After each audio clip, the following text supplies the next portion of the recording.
It goes, she wears a nice dress. Oh, and I stress to her rest to have her back before she even left. Yes, I'm a son of a gun. My dad is a rifle. Make her take my hand of the... Yo, what is up, ladies and gentlemen, people of the world? It's MW3, and today I present to you how to get a Moab. This gameplay right here is a pretty decent one, where I got the Moab with my MP7, which I do kind of consider a bit cheap in a way, because the MP7 has no recoil, and that's, how I got the Moab in a way, because, a lot of the guys couldn't kill me because I had a good gun.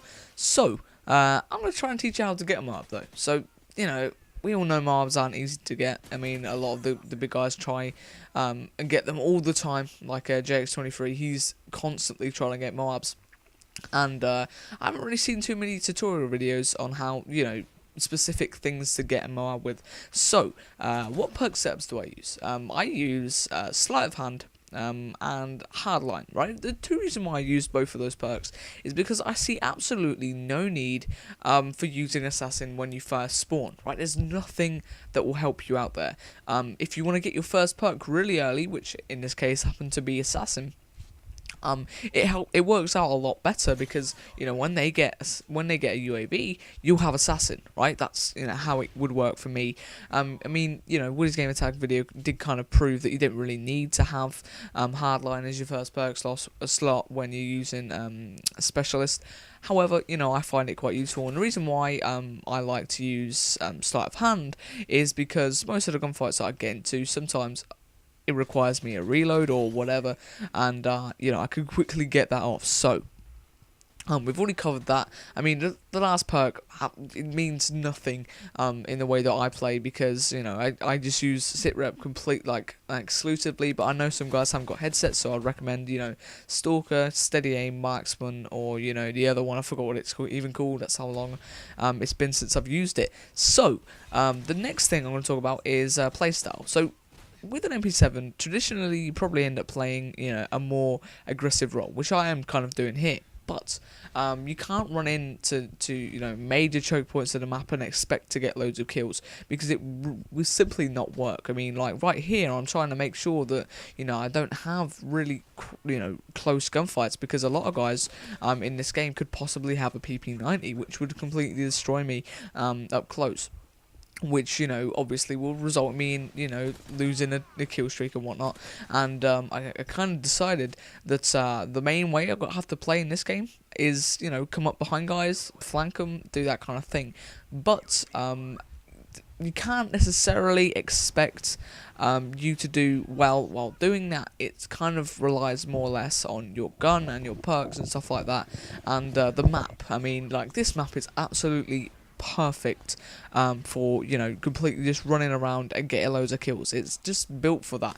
Why? Because of the spawns, right? The guys spawn opposite sides of the map, and sometimes guys will play super defensive as they spawn, which is completely stupid. I mean, like right here, these guys are trying to kill me while they're at their spawn, which is kind of silly, being as I do have recon and stuff like that, which will just get them killed straight away.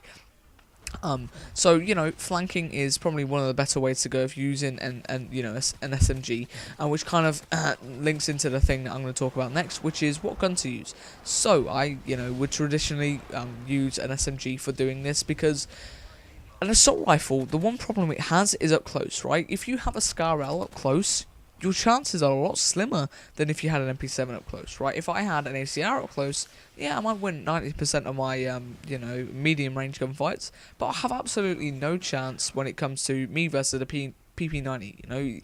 If you get into that gunfight, you're screwed. That's what I don't like about the assault rifles and, the MK14 and stuff like that. So, usually an MP7, PP90 or P90 is the way to go. I mean, I've had a Moab before, when I used the USAS, which kind of worked out quite well for me. But if you're going to rely on winning the gunfights up close, an SMG has to be your main pick. Even though when you have specialist the specialist bonus, you have all the perks and you run a bit faster. I still prefer to have an SMG for up close gunfights. You can slap on the dual wielded FMG9s.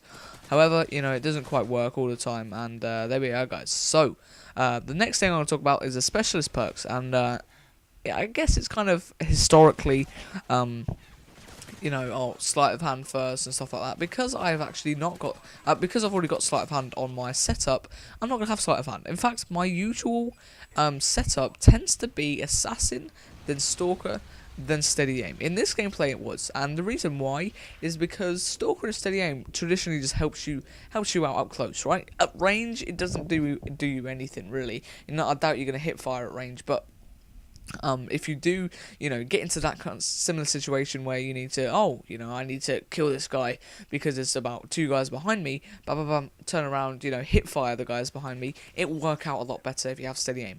So, in a nutshell, getting a MOAB kind of consists of you winning, you know, your gunfights up close, and kind of controlling the engagement. I hate saying that because that's Woody's phrase in a way, but you know, controlling the engagement absolutely just, it will cane everyone else, because the one thing that you have and they don't is, you know, the ability to win, you know, gunfights up close with gun skill and, you know, perhaps, you know, steady aim and stalker and stuff like that when you have specialist on, and that's pretty much it. I mean, you know, you can have other setups of getting MOABs. I know there's a couple of guys who like to use support and have UAV, counter UAV, or, you know, advanced UAV and SAM turret and stuff like that, which can help them out, but I would always recommend specialist because, you know, at the end of the day, it's about getting you kills with your gun, and that's pretty much it, guys. So what have we learnt? We've learnt to flank, we've learnt to use an SMG, preferably silenced. I forgot to say about that part.